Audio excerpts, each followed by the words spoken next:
have joined. Welcome to the third edition of Insights. This is an endeavor by all of us at Ideas Consulting Group, where we try to make complex concepts simple so that they can be used by all of us at work and in life in general. Today, we are going to talk about concepts pertaining to behavioral economics and neurosciences, which also have some work to be done with artificial intelligence and machine learning. But before that, and before I introduce our two experts today, at Ideas Consulting Group, we have always believed that any business is about human motivation. Come to think of it, customers, human beings, if they are motivated, it helps the business. Employees, human beings, if they are motivated, it helps the business. Others in the business ecosystem, if they are motivated, it helps the business. And policymakers, if they are motivated, it helps the business. So if human motivation is in your favor, the chances of your business growing profitably is higher. So the question arises, what do we mean by the word motivation? And in all these training programs that we conduct, we have found all of us have our own interpretation to the word motivation. The one which we use is very simple. Motivation is the reason that any one of us give to ourselves to perform an act. And this reason could be given consciously, subconsciously, or unconsciously, because this leads us to behave or act in a particular manner. And that is why all of us would remember that in these murder mysteries, the detective first tries to ascertain the motive behind the murder. What was the reason for the murderer to commit the crime? So therefore, motivation influences behavior. Agreed. All of us have been a part and have experienced this chaos that the entire world is going through. And that has definitely impacted human behavior. I jokingly say that what our parents and teachers at school could not make us do, which was to wash our hands before eating anything, that behavioral change was forced by the virus, but ultimately changed behavior. The point is, if human behavior is so important, and today in the context where we are talking about work from home, a lot of organizations have right-sized their teams, and therefore, and the business dynamics have changed. So the people who exist, are they fitting to the role as they should? Sales teams are really working hard to meet sales numbers, and the business is difficult. So therefore, the idea is that behavior, human behavior is so important and is such an important ingredient for success in business. I have a question which I want to ask because this is inspired by something which I read from Peter Drucker. He says that if you can't measure, you cannot improve it. And you cannot manage what you cannot measure. Interesting. If you cannot measure, you cannot improve it. If you cannot manage, what you cannot measure. So therefore, the question that we are asking is, can human behavior be measured quantifiably? Question number one. Question number two, can human behavior be influenced in a manner that it motivates the individual to perform better in whatever role the person is? To answer these two questions and many more, I have got two extremely knowledgeable, experienced individuals, both of whom have been much more familiar than I am in concepts of behavioral economics and the application of behavioral economics in real life situation for improving performance. Mr. Ramesh Srinivas is an alumnus of IIT Madras and IIM Ahmedabad. And he has had an extremely distinguished career as a consultant, and his last corporate role was that of head of consulting practice at KPMG in India. and he has consulted with many organizations in India and abroad across different industries. Someday he decided that he will work on this aspect of human behavior and motivation, and he is the founder director along with some of his ex-colleagues of Workzogo. Workzogo is a very unique tool which is used for influencing and improving productivity of teams. Ramesh will delve a lot into his experience as a consultant as well as founder of Workzogo to sort of demystify a lot of concepts that we have about behavioral economics and its application. And the other gentleman on our panel is actually a trained behavioral economist. He did his master's in behavioral economics from Stanford University after his graduation from IIT Kharagpur, and he has worked for the World Bank, the bank as he says, for nearly 2 decades before he also decided that he should do something, and he is the founder of EcoDev Solutions, and he works a lot on influencing, measuring and influencing human behavior. Let me begin with you, Shubhrato. I have studied economics in various stages in life and somehow barely managed to ensure that I didn't have a red mark on my report card. I mean, what is this essential difference between behavioral economics and the economics that most of you may have heard, read, studied? Let's begin with that. Yes, good afternoon. Good afternoon to you all. It's a real pleasure. And it's always, wonderful to be with Deepak.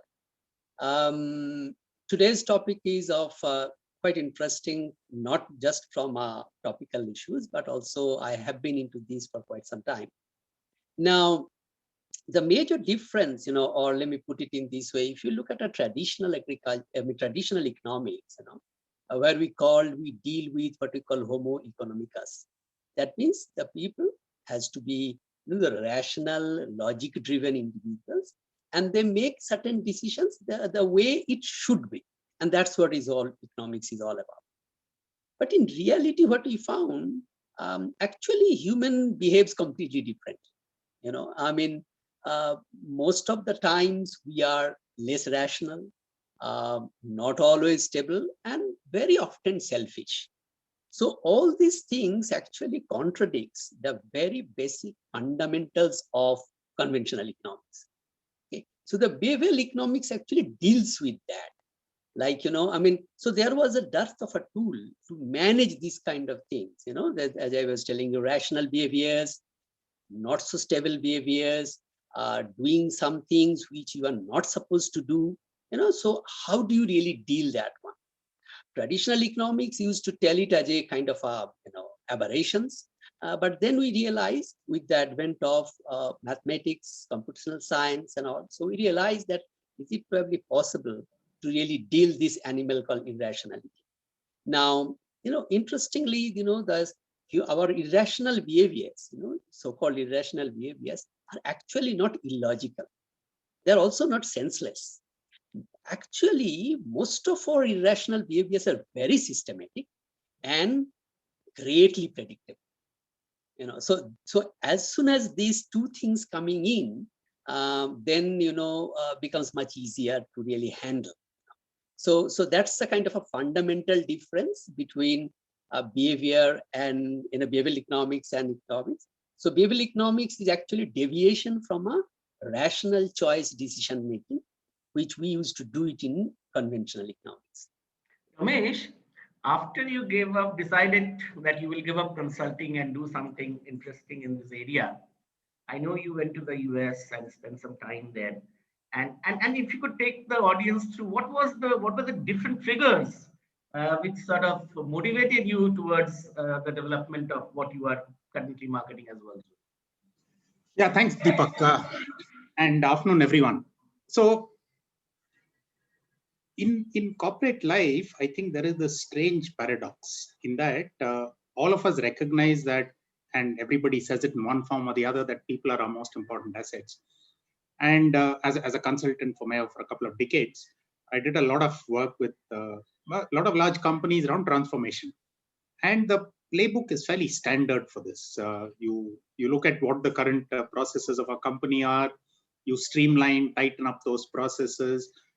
And over the last 15 years, you throw a lot of technology behind it. And you say, now that I've standardized everything, everything should work fine. And therefore, I should get X benefit, which you estimate. And then you get conservative and say, even if we get half of this, it's great. But in practice, what you actually get out of it is less than half of what you conservatively estimated. And interestingly, and all of us, I'm sure, are around this discussion, have all been through this in some form or the other. The point of failure is almost never the process. Point of failure is never the technology. It's always the people. It's the people that's the point of failure. And we call it by various names. We say people are not adopting the new thing, or they are not willing to change. And so there was this whole area of change management that came into being, all of which is tweaked to say, how can we change people, right?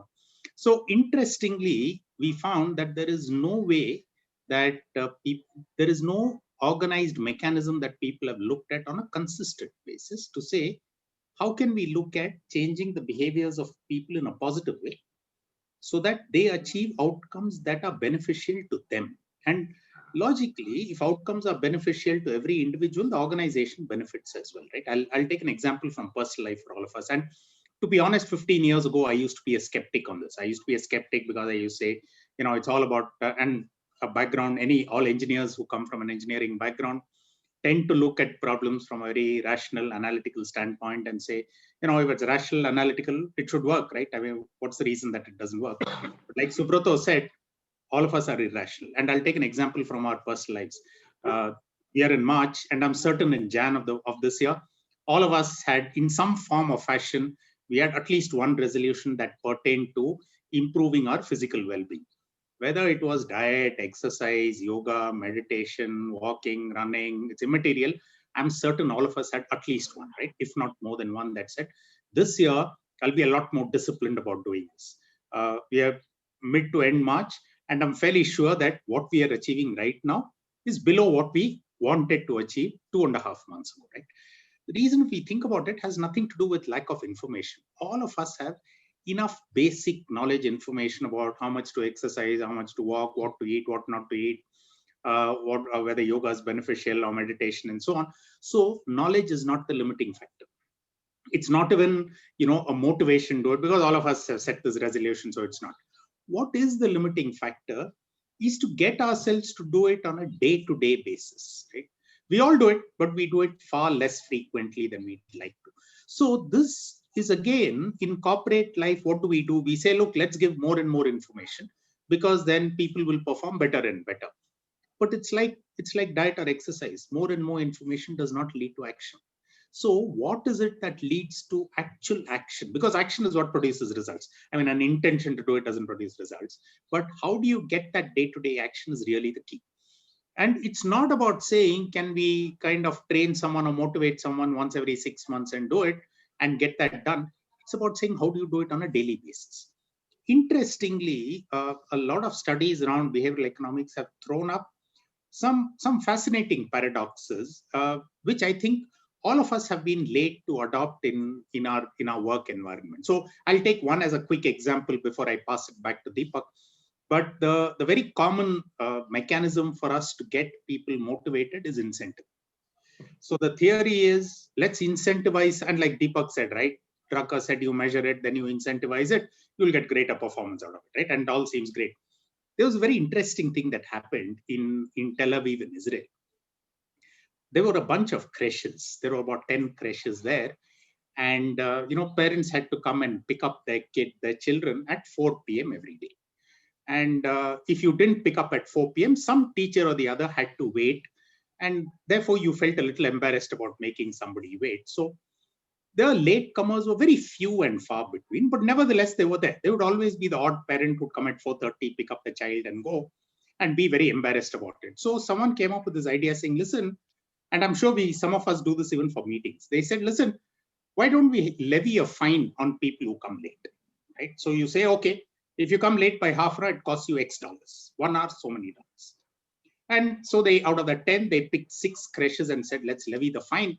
And, at least surprisingly, the number of latecomers doubled. In all those where there was a fine, it doubled. And in the others, it stayed the same. And the reason they found was that people now said, I'm paying money for it, so it's a service. Whereas earlier you felt guilty that you made somebody wait, right? So you always felt awkward. You made some teacher wait, so you felt very guilty and said, I won't do this again because I can't face this teacher if I do this on a regular basis. So you try and make sure that you come on time. But now that you're paying for it, you say it's a service. I'm paying for it, so there's no guilt whatsoever. So incentive actually degraded performance. If you look at performance as number of parents coming on time. So there are a lot of interesting experiments around like this, and there are other applications we'll talk about as we kind of go through. But Deepak, that's a In fact, long answer to a short Ramesh, question. I could not have related more to the 1st January resolution, which I've been taking for many years. And that's always when I'm at my peak on 31st night at the parties. And invariably, 1st January, last night I had a party, we'll start it from tomorrow. And I'm reminded about Oscar Wilde, who had once said, why should I postpone something to tomorrow, which I can possibly do day after? And I think that has been my motivation throughout. So, you have been fortunate to have had Dr. Richard Thaler, who was the Nobel Prize winner in 2017 as a professor in Stanford University. I'm sure, like Ramesh gave the example about the Tel Aviv crash case, you will have a lot of interesting case studies which actually sort of demonstrates the application of the concepts which behavioral economics is the foundation of behavioral economics. A few of them, please. Yeah, it's as Ramesh was mentioning, I mean, it's actually questioning the dominant paradigm, and actually shaken these whole ideas of theory and kind of. I would like to give one example, which is actually the kind of work I used to do in the bank. One of the greatest challenge in a large organization like World Bank, which is primarily, work with the country governments. So our clients are primarily country governments. We had a private sector wing through which we also work with a large private sector company, but it's primarily government. Now, one of the major challenges which always used to come in front of us that how do you really incentivize? Same thing. How do you really incentivize for good work? Kind of say for example, what of the work I was getting involved in that? Will people pay for cleaner air? Will people pay for better environment? I mean, because all studies shows that if the air is clean, pollution is gone, life expectancy gone up, you are a better life and all. But at the end of the day, who will pay for that? Is anybody pay for that? So we started a program called Payment for Ecosystem Services. Now, it's very interesting. When we started Payment for Ecosystem Services, now everybody was on board with us. They're talking about, yes, it should be paid and all. But when it comes to who will bail the cat, then they'll know, no, we should not do it because we are a least developed country. We should not do it, we're a developed country. All these kind of things coming up. So the question comes, so those days we use, I mean, today it sounds a little bit rudimentary, but those days it was a quite sophisticated tool. We use a willingness to pay principle, that who are willing to really pay for these services and all. And we had phenomenal experiences, kind of, one such experience, I just wanted to narrate very quickly, it was like this experiment we has done in Indonesia. Now, what we found, and this is true for almost every country, it's a mountain ecosystem, So what we found that most of, the denudation is taking place. The trees are, people are cutting trees and all at the upstream. And for that, there's a huge amount of soil erosion taking place, and the people on the downstream are getting benefit. I mean, getting affected by that. Now, the question is that how do you really do it? I mean, how can you tell these, people to really? So we had a long, so the methodology what we developed is that we call that rewarding upland farmers for the benefit being accrued by the lowland farmers. So the lowland farmers, what are the benefits they are getting? Some of the benefit is passed on to the upland farmers, and that in turn motivate them to really conserve the nature. So it's, I mean, I'm putting it in a simple way. So it's a complicated way of putting this calculation in place and all. But today, when I look back into that research, what I found that probably those days we haven't really put that rigor of behavioral economics so much. but it's a clearing case of how do you quantify some irrational behaviors and thereby design a system by which you can actually, institutionalize behavior change. Now, why behavior change is so important? Kind of in the context of, if you look at business today, if you look at, see, one is obviously, if you have, we always look at business, behavior change, but primarily because it leads to effective decisions. See, end of the day, behavior change or anything related to behavior, as Ramesh mentioned, implication is on the decision making side. That, so effective decision making is more important rather than the right decision making. And classical economics always talk about right decisions, but today we talk about no, it has to be effective decisions. A second is also behavioral economics, that if you do a behavior change, it helps you to do a better intervention, better implementation. I mean, take the case of sales guys, and how do you, if you can influence his ability to take decisions and the quality of decisions, then the intervention become better. So that's why behavior change or behavioral economics that way related to decision making. So it's called decision making science. So that's a kind of a thing we used to do in bank. But when coming out of the bank, we started applying it to more into the business and enterprises, kind of. Excellent. Subrato, I'll just go to Ramesh. Ramesh, Subrato spoke about the sales teams and sort of getting them to decide better, take the effective action right rather than the right action. I mean, your thoughts on this and your experience with Workzone on this? Yeah, actually, it's a good point that Subrato said. So I'll go back to that same thing, right? That the theory that we tend to use in a lot of corporate environments is the more data you give, the better someone will do. But it also has a flip side, and that flip side is you're taking away a little bit of autonomy from me. Let's say I'm a salesperson. By micromanaging me, you're taking away some autonomy from me. And I mean, like we all said, we are human beings, right? We'd also like to believe that we know to a fair extent, and we should have the freedom to take decisions on what to do.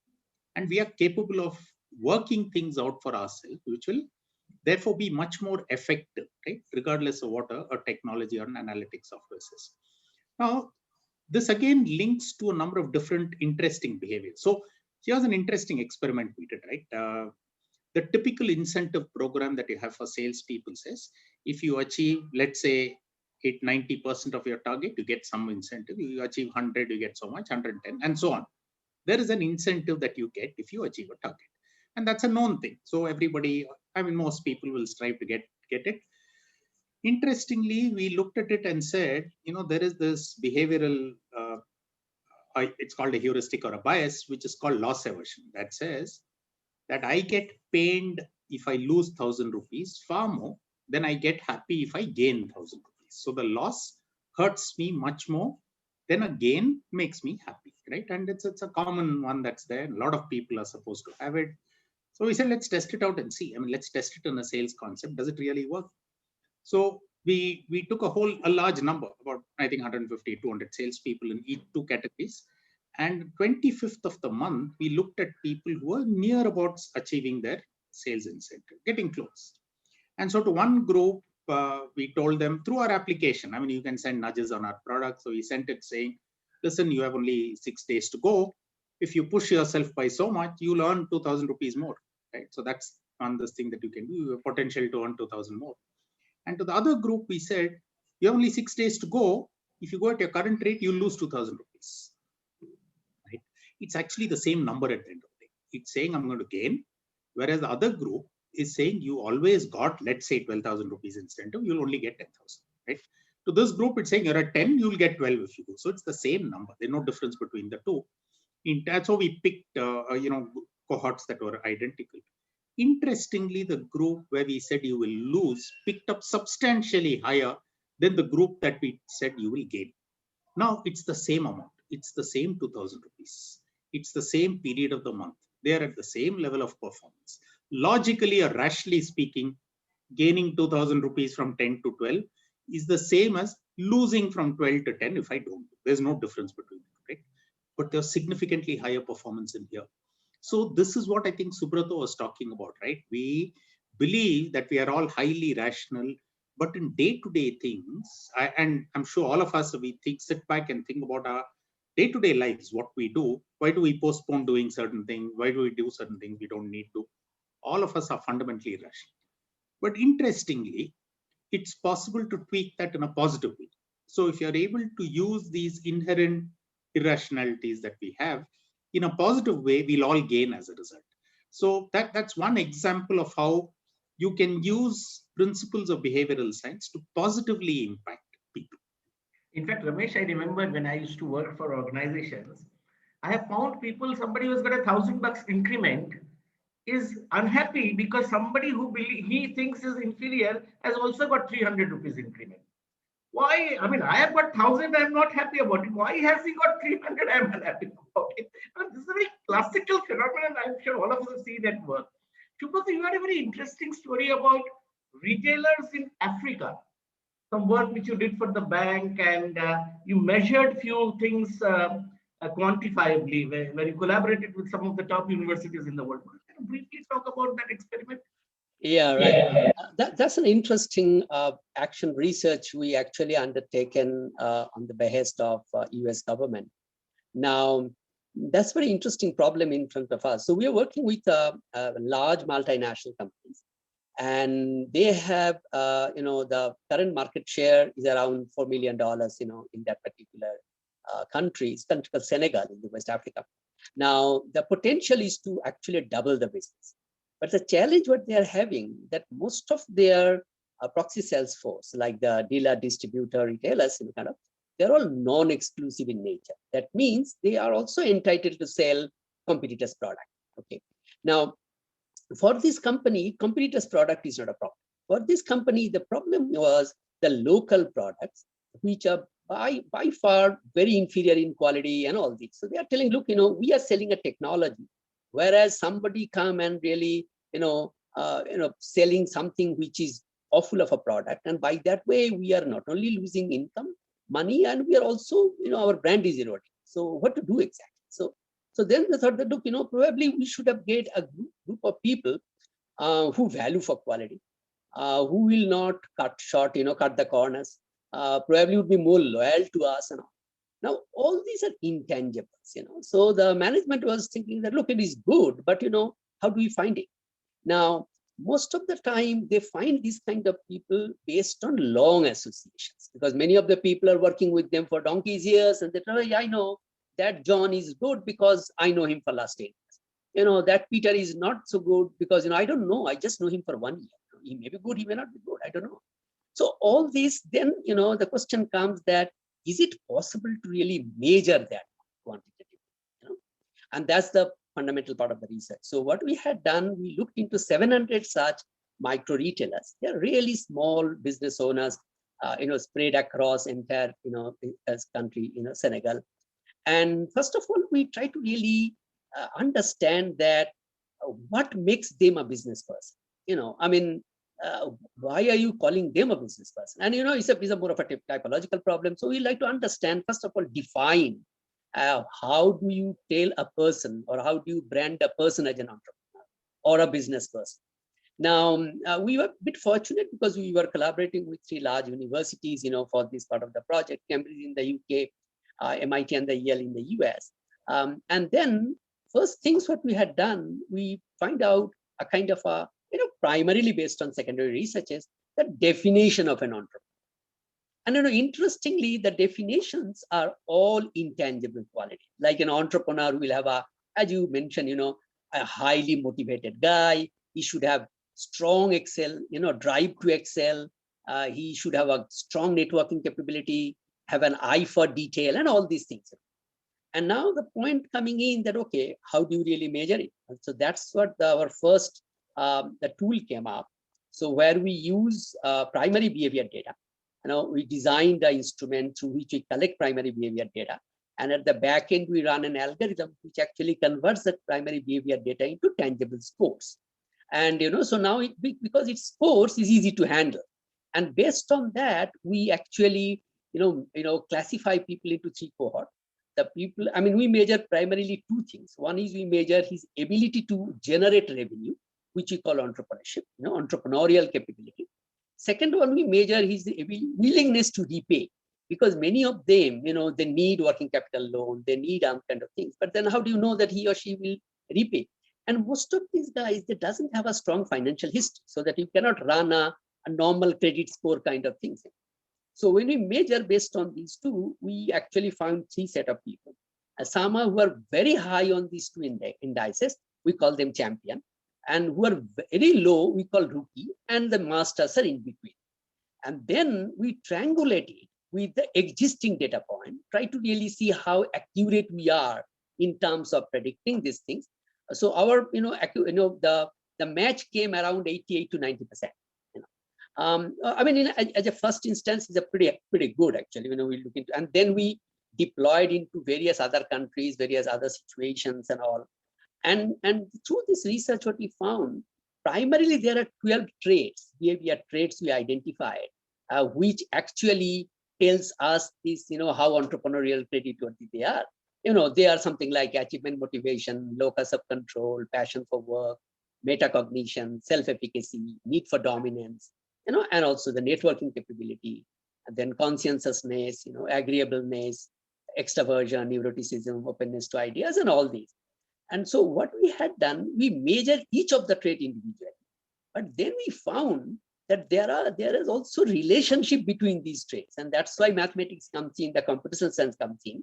So that combination of these, the function of all these, that gives us a much better insight, and that's become a kind of a so going forward, we have been used it for quite some time now. I mean, we deployed it around 12 countries.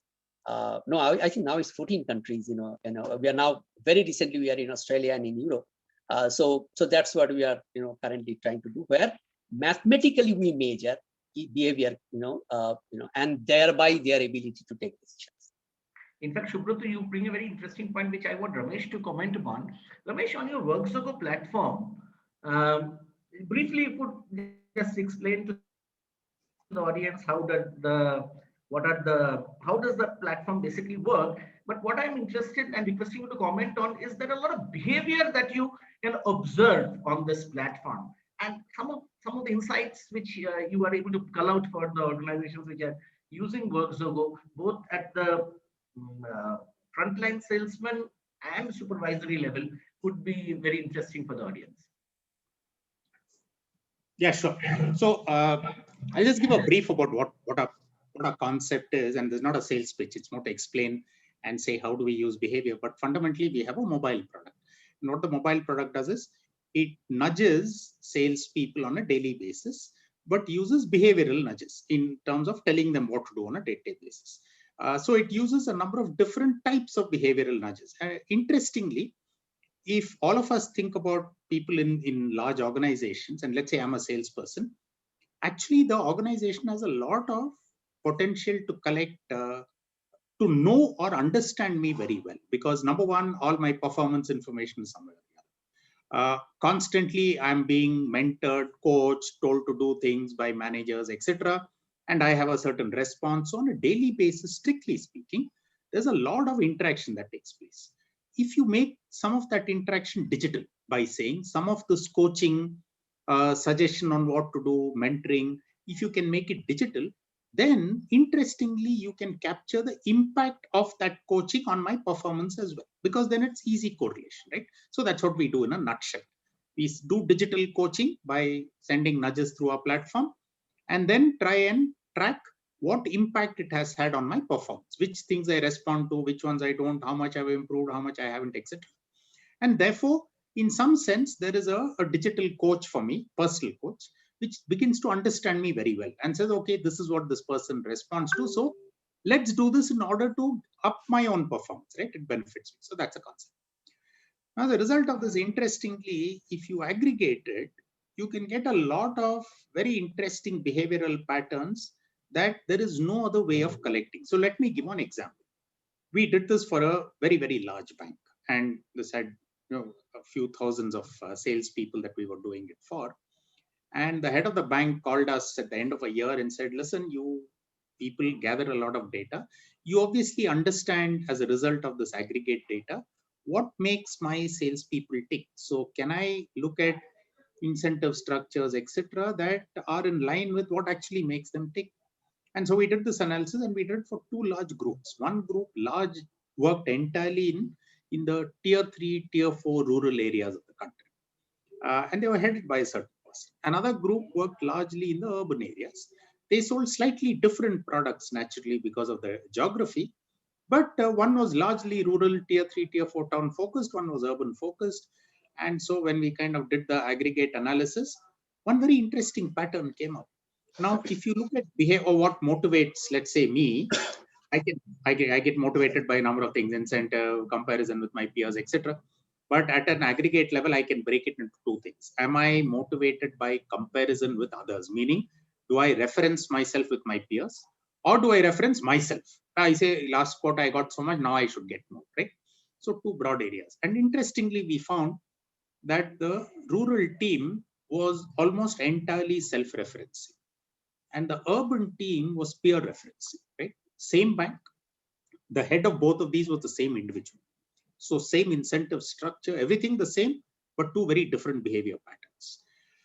This was the data, this is what it showed. So we presented it and said, we have no idea why, but this is what the data says. And so he looked and said, intuitively, I agree with this. And he said, the kind of people we take for our rural operations very often are people who come from much smaller towns. In many cases, they are amongst the few people in their social circle that have a job with a large corporate. So they aren't concerned about, am I doing better than my neighbor? They are more concerned about saying, can I increase my social circle? Can I get more people involved, right? And therefore make it better for my either village or rural area and get everybody up. Whereas the urban people sit in an office, there's chatter about who else is doing what. So there it's about saying, I've got, and like Deepak said, right, I've got 1,000, but he's got 300. How did he get it, etc. So he said, I pretty much agree with the way it's now. This is very interesting. So what was even more interesting was he said, it makes sense for me to have two different incentive structures. Yes. For the rural, it's a very simple structure that says you achieve so much, you get so much, right? No comparison. But in the urban, I'll build a bit of competitiveness. I'll say the top 20% will go on a trip somewhere. There'll be some gold president's group for the top 10%, etc. Because that's what people want to strive. They are not happy with saying I'm doing better, but I am doing better than my neighbor is important, right? And so you can build structures that for whatever reason, and it's hard to change that behavior, right? But given that that behavior exists, you can build incentive structures and reward recognition structures that are in line with what they actually behave like. This is not based on a questionnaire. This is not based on people answering an instrument.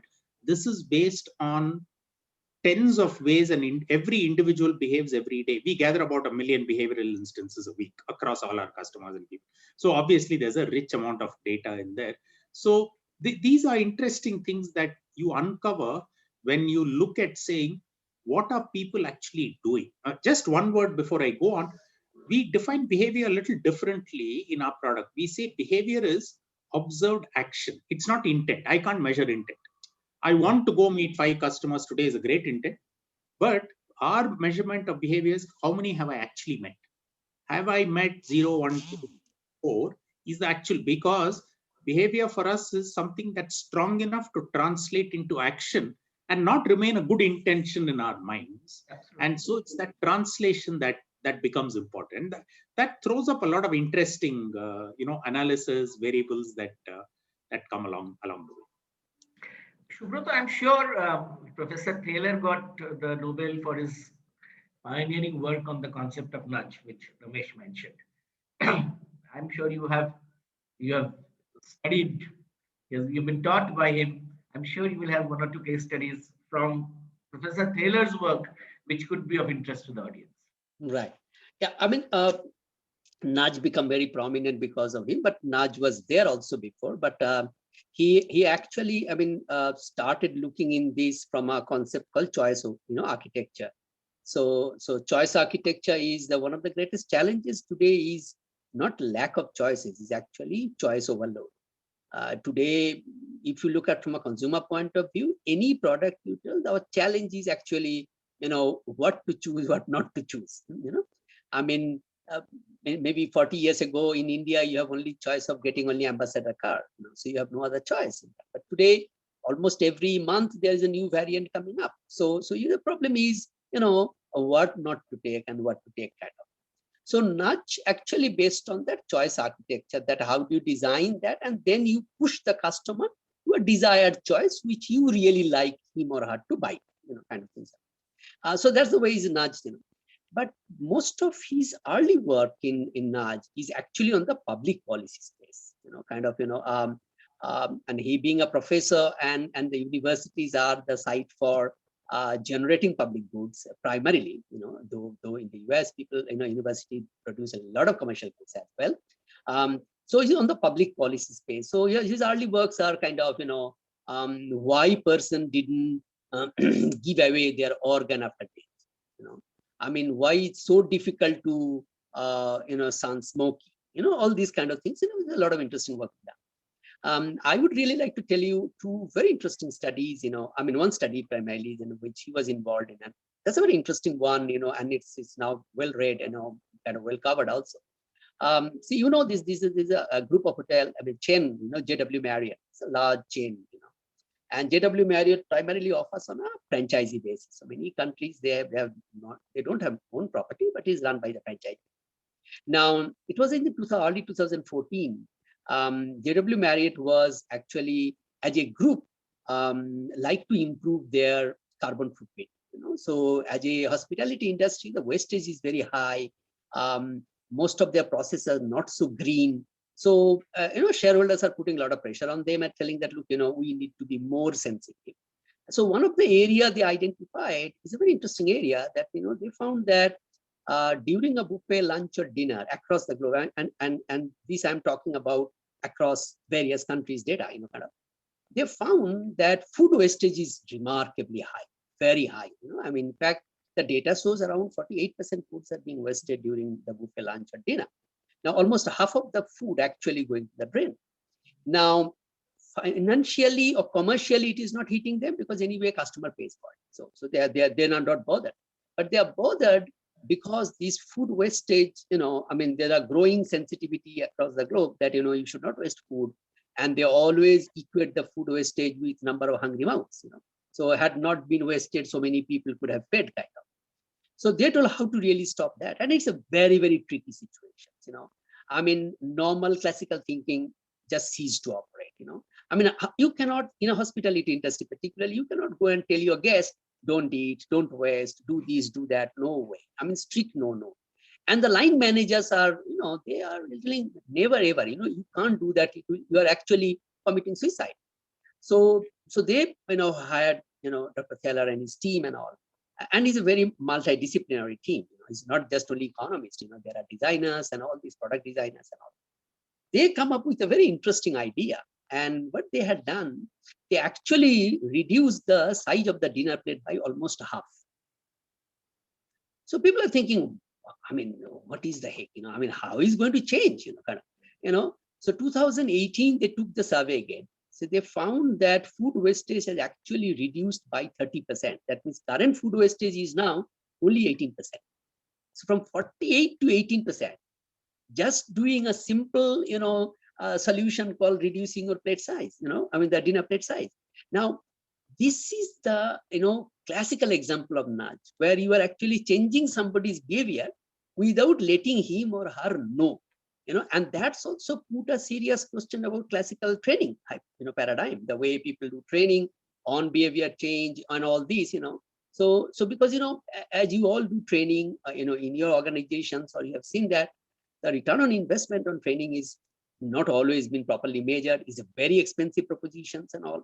So this is a classical case of nudge theory where, and this particular case, nudge is not a process, just a product.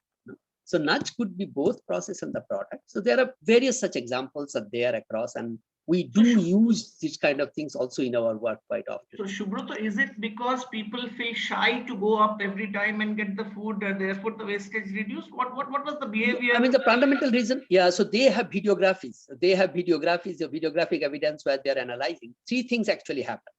See, number one, when people go in a typical, and it's not restricted to India, it's almost everywhere in the world, that people try to take as much as food is possible. It's almost like mini, Mount Everest on your plate. And the primary reason is that people is not greedy. Primary reason is, as what Ramesh was mentioning, it's a certain bias that works. Bias is that what is my chance or probability of going back to the queue and getting my second help? So better I would really like to optimize, in this particular case, maximize my serving, so that even if I miss one queue, doesn't matter, I have enough food on my plate. But there is no mechanism to really calculate quantitatively how hungry I am. It's a perception based. So many a times they landed up with more food which they are not intended. Now, as soon as you reduce plate size, a couple of things happen. Now, number one, obviously you are not, so that particular bias is questioned. So challenge.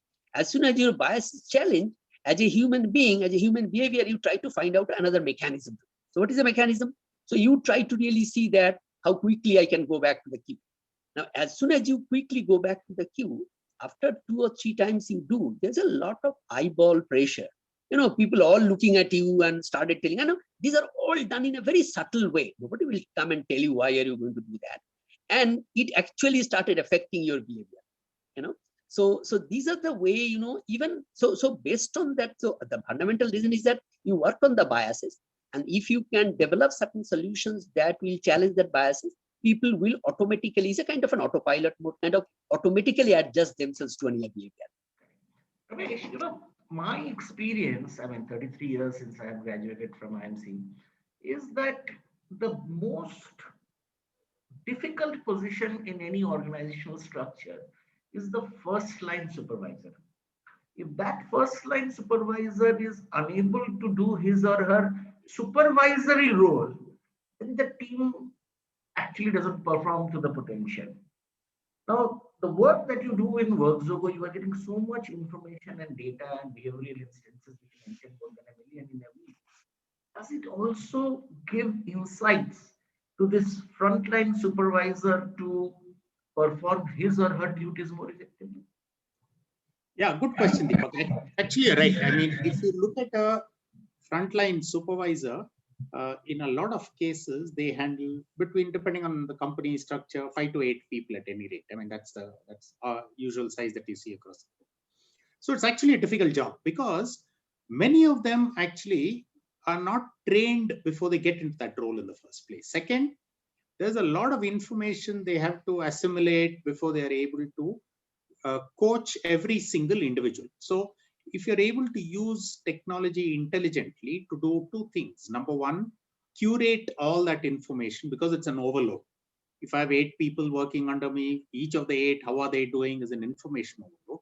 So first, if you're able to use technology intelligently to curate that information and give it to the supervisor in terms of which person is doing well in what, which person needs help in which area, who requires a little more support because of consistent struggling to do something, then it helps me narrow my attention down into people where I can actually add value, right? Also, if I'm then told how to kind of handle each one more effectively, depending on their behavior patterns, it gets much easier for me because at the end, there has to be a human touch. And we can use a product, software, and do as much as we want, but there is a human touch that's required. So if you're able to combine these 2, then obviously it gets much more effective in terms of, number one, the mentoring that they can do. Second, also increasing their span of control as a result, right? Both you can do as a result of doing this. So therefore, Ramesh, you will be able to sort of basket the team members as well as supervisors into different categories based on the behavior. Yeah, we do, but it's not about saying good or bad. It's about saying this is what they are like. So how do you therefore use their strengths to get them to do better is the core concept. Correct. It's not about managing. It's about saying this is what an individual strength is. Use it more to get them to do better, right? And that's the core idea behind the. Actually, Subrato made an important point that the nudge is very subtle. It's very implicit, like reducing the size of the plate. There's no notice that says, please don't waste food. Right? Hey, you just reduce the size of the plate, it happens. Incidentally, we are all subjected to this in a lot of our personal lives and consumer products we interact with digital without even realizing it. So I'll give you a quick example. All of us I'm certain, are on LinkedIn. 4 or 5 years ago in LinkedIn wanted, say, LinkedIn gets more effective if it gathers more data about us. The only way it can gather more data is for us to fill our profile effectively, right? So we have to fill qualification, etc., what we did, etc. Now, early days, obviously, it was sketchy because we all saw it as just saying, okay, it's a means of connecting with people. So they put a very small bar on top. And I think all of us have used to see that bar that said, your profile is only 37%.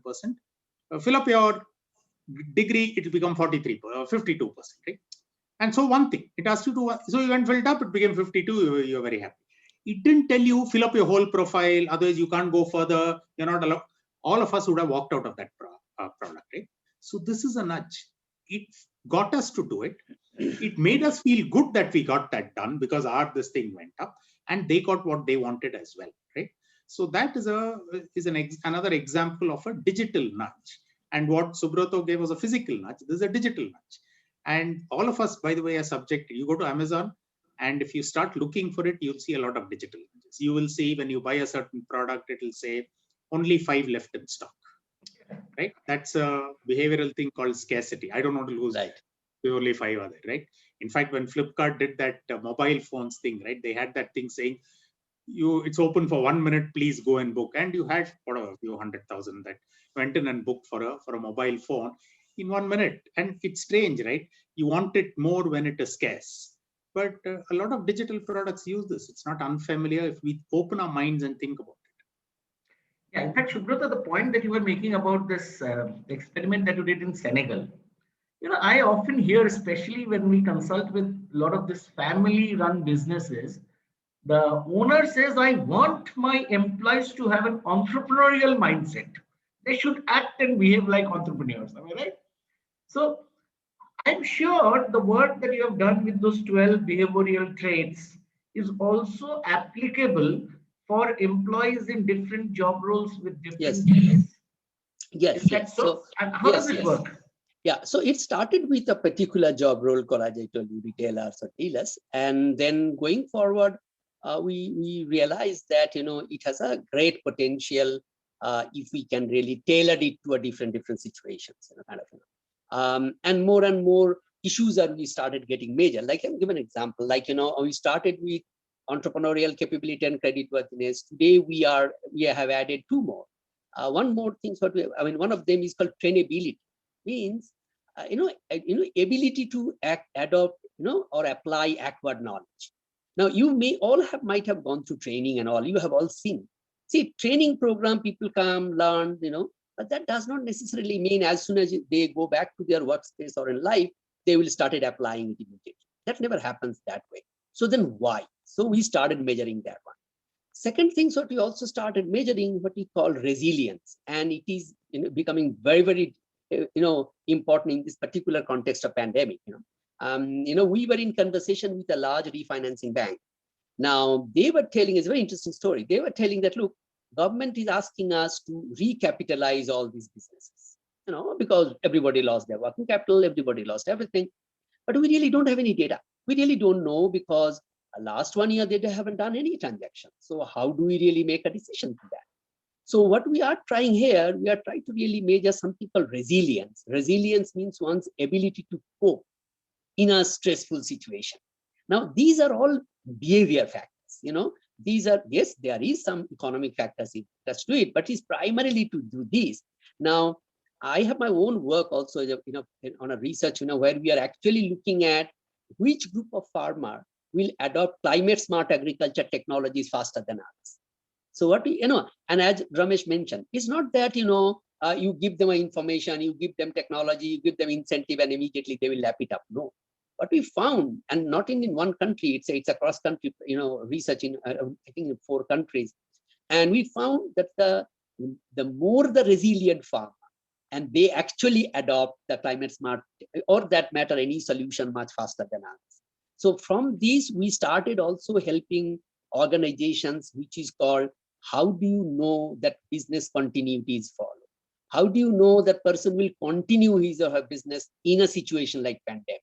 And it's very, very relevant to dealer, distributor, and all these kind of small business who are not on the payroll of a company, but constitutes a very important element into their entire thing. So yes, we started doing it. So what we do, what we call benchmarking process.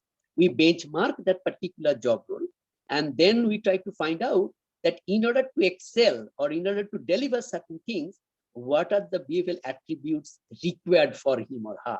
And then at the back end, we customize that one. And then Subrata, you have gone mute for whatever reason. Sorry, unmute yourself, please. I think you've got mute. Yeah, please. Yeah, yes. So the last portion you missed. Yeah. So what we do then, that's what I'm telling, that we are now looking at various job profiles or job description, whatever you may call, and then we benchmark, like that particular job, in order to perform, what are the kind of behavioral attributes they need to have, and then we collect that primary behavior data and then run this algorithm to do it. Life becomes a little bit easier now because we are using currently the machine learning algorithm, so it throws more insights currently. So that's the way we, In fact, Subrata, I can relate to what you are saying. I'm sure all of us in organizations have seen that this guy is so good. He has all the qualities that are needed for this role. But somehow his performance is not matching the expectation. That's one thing that I have seen often. Then we find that we do headhunting. We get the best of person to the best of our ability. All types of tests done, interviews, this, that. The guy is a total misfit into the organization.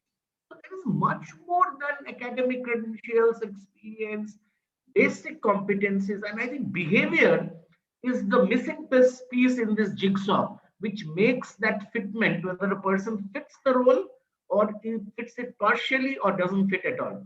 One question which has come up very interestingly from Mohua, and others, please type in your questions. And why are we adding economic with behavior and making it behavioral economics? Why can't we call it behavioral science? What is the difference between behavioral science and behavioral economics? Mohua, I think you have represented my thoughts. This is exactly the question which I pose to both the panelists. It's interesting questions. I mean, let me put it in this way. My professor, Dr. Richard Thaler, used to tell that behavioral economics done with strong injection of good psychology. Okay, what does it mean? See, psychology or behavior science talks about what is the behavior per se, and full stop. It really doesn't take it along that what is the implication on a application side. It can be business, it can be day-to-day things, it can be. I just give a small example. If you take this example of the program of Swachh Bharat, for example, okay, Swachh Bharat aims at what? That behavioral application of behavioral science to tell people that the needfulness of making clean and the hygiene. Okay, and we maintain, that's what their role ends. But the question is, who will do it? Now, as soon as behavioral economics comes in, then the whole industry spring up. Now, I don't have the data in handy, but I read somewhere, exact figure I don't know now, but that because of the Swachh Bharat, the entire sanitation related industry in India has gone couple of fold. Now, that's where the economics part comes in, because you use behavior as an input to really institutionalize certain things. In fact, before Ramesh speaks, I have read somewhere, some economist from Princeton, he made a very pertinent point. He says that economists today are so mathematically driven to prove their whatever concept they have through mathematics. He said that building toilets alone won't make people to go and use the toilets. So I think there is need of a social behavioral change, which unless done will not have that loop totally completed the way the entire initiative or the objective of the program is. Ramesh, your thoughts on behavioral science versus behavioral economics?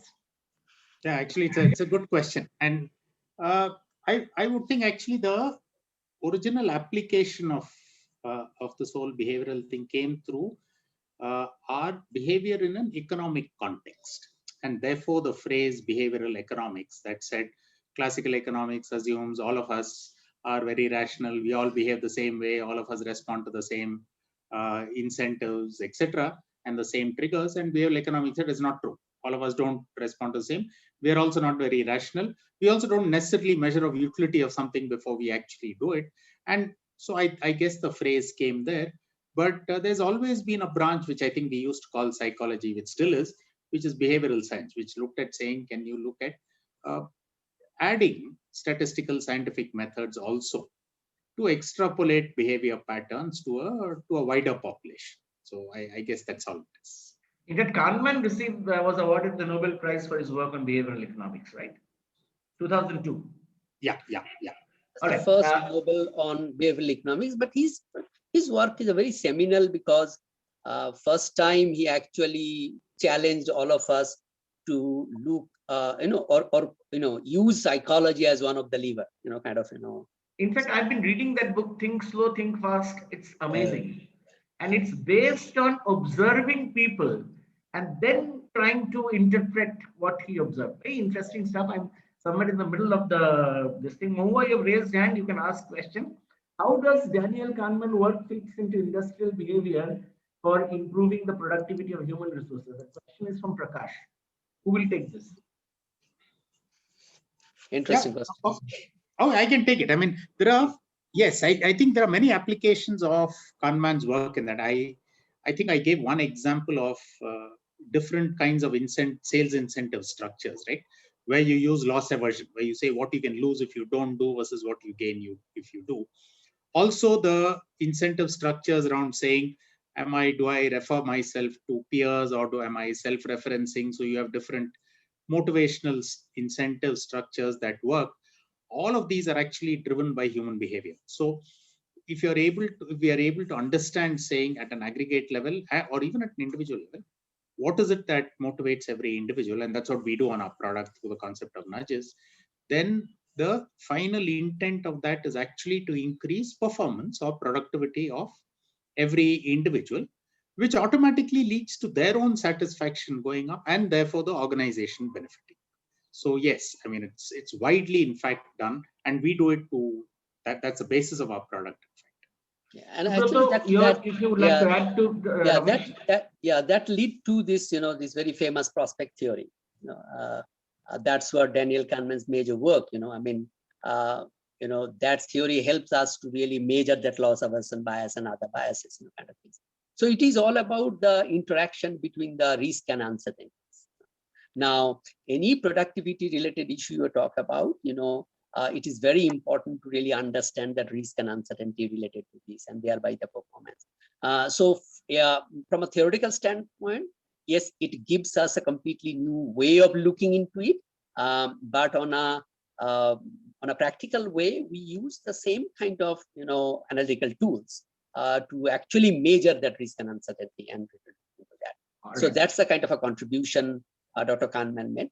One more thing what Dr. Kahneman, actually Professor Kahneman has done, because he has been able to influence, a large number of economists, to really look into these kind of things. I know, and that's the path breaking, and that's why he's considered to be guru, though his primary work is more towards psychology than towards economics. That's the kind of contribution he made. Philip Matthew has a question. Fascinating stories, but notice most of them are related to salespeople or general social behavior. Do you have any interesting example to share involving behavior of a large manufacturing workforce? Yeah, Philip. Hi, Ramesh. Yeah, actually, there is one. So we had a product earlier that we called an innovation management product, meaning it's essentially like your suggestion boxes or continuous Kaizen, continuous improvement thing that you do. Where digitally, of course, it's a product. So anyone on there, it's an app, so you can go in and give suggestions. And so we used to study saying what is the impact of different things that you do in terms of how actively people get engaged and involved. And we found one very interesting pattern. When people give ideas, and this holds particularly in manufacturing, because in sales, I don't think anyone comes up with ideas, but in one of these continuous improvement Kaizen things, when people give ideas, the extent to which people continue to engage and give ideas was entirely dependent not on number of their ideas that were selected, was not dependent on how many got implemented, was entirely dependent on whether they got a feedback on that idea or not within a 2-3 day period of time. So, and we broke it up into two groups. One group, there was a response within a couple of days saying it's a good idea, we are evaluating it, we'll let you know if we take it up. Also sometimes saying it's a good idea, but we don't think it's the right time to do it, or something we won't take up now. The engagement of ideas continued when feedback came. When feedback didn't come, regardless of whether that idea was taken up or not, whether acknowledged later or not, it dropped off completely. So the interesting thing appears to be that rejection of an idea is not seen as a negative. Apathy is seen as a negative, meaning somebody doesn't even respond to what it is, right? And therefore, we learned when building that product, and we actually put it at a couple of large manufacturing companies at that time, a couple of years ago. We learned that you need to find ways to make sure that the loop, so to say, is closed for people to actually participate and engage. And there are many more examples of how to build greater engagement when you have, this continuous improvement thing going along, all of which are behavior related. Subrat, any examples from your? Yeah, I mean, I would really like to draw, all of your attention to a large organization per se, may not be manufacturing. I mean, one of the greatest examples, look at government today. The government across the globes are increasingly using behavioral economics. One of the greatest nudge or, a solution in these, what we call direct cash transfer. These direct cash transfer or benefit transfer to the poor people whom it really intended to. It's first experimented in Brazil. And, so these are the kind of things, actually impact large organizations. So the behavioral economics and the nudge thereafter has been applied to large organizations also, be it manufacturing, as Ramesh was mentioning, or large corporate organizations, and also the government across the board. People are really using it. So, so it actually stands the test of time. That yes, it's a discipline to stay. The solutions are actually making a lot more difference. There is a question for me. Prakash asks, we now hear Industry 5.0, which is supposed to connect more to human aspects. How Ideas is contemplating to build this into your product? Thank you for the question, Prakash. In fact, we are, what we have realized that it is not more than doing something new, is first of all, do something which we should have always been doing. And that first thing that we are trying to talk about, and we are trying to collaborate with some of our clients in the manufacturing sector, is how do we create greater amount of ownership in people at different levels within a manufacturing setup. And for that, we are looking at one or two tools which we have developed, which we have not discussed in this context. First of all, we are looking at, the understanding people as an individual is very important. The problem is, as you go down the hierarchy, we stop putting in efforts to understand people. I'm sure a manager puts in a lot of effort to understand the direct reportee of his sales team much more than the person who's the office boy, and this manager is the head of the office.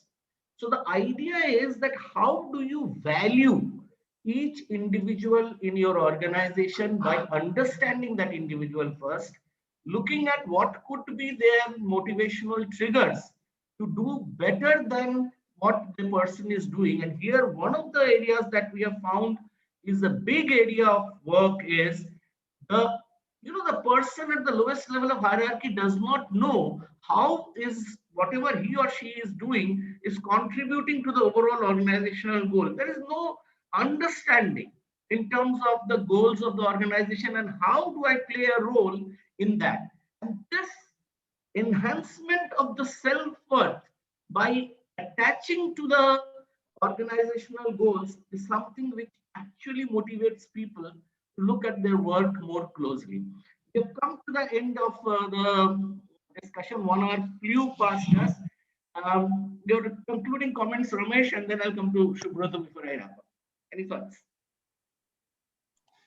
Yeah, so I mean, like we said at the beginning of this, a much underrated factor in most corporate setups is individual human behavior, and how can that be used productively and usefully to improve overall performance of the individual first and then the organization later. I think that's the important part. And there's a wealth of research today underlying what we call behavioral economics or behavioral science that can be applied using technology and digital tools. And digital tools, I think, have enabled the use of a lot of these very, very productively.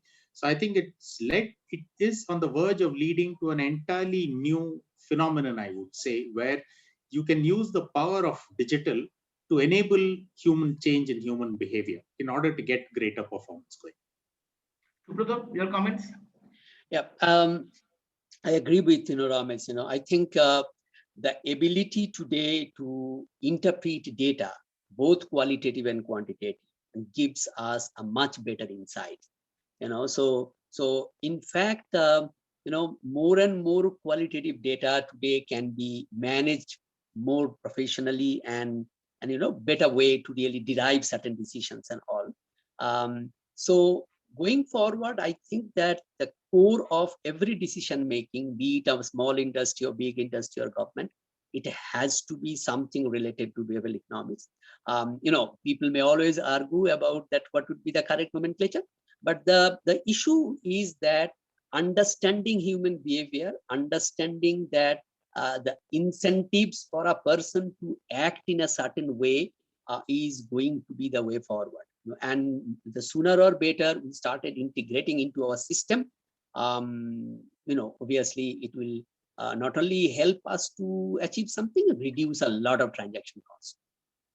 In fact, just to add to what Ramesh and Subrata said, I think we should go back to the drawing board and try and understand each and every person who's working with us from his perspective, his or her motivation.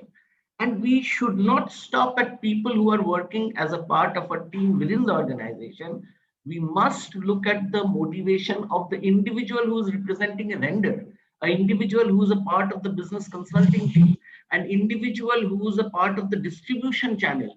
If we do not understand human motivations at an individual level, I do not think we can harness the collective potential of any group or team. And that is one area where we really want to work together with a lot of organizations and help them to get better results from the existing team. In fact, I have made a request to Subrata offline for one of our clients, which is into the space of coaching aspirants for JEE and NEET. I'm saying that every coaching class is focusing on how to teach you about the subjects. But all of us who have been able to compete successfully in these exams know that apart from the subject knowledge, you need a temperament to perform under stress, under difficult, when your expectations are very high. So is there a way we can measure the competitive quotient of a child? And once we know that, how can we help the child to develop that competitiveness within himself or herself along with the subject knowledge? When both of them combine together, that is when you get somebody like an MS Dhoni or a Virat Kohli who perform under extreme pressures. In fact, they thrive under that because of their competitiveness. Thank you so much to each one of you for having spared time to be with us today. You will be receiving a thank you note from us for attending this session, along with a link where you will get the entire video of the session. Thank you once again. Have a nice evening. All the best. See you next time. Thank you. Cheers, everyone. Thanks, everyone.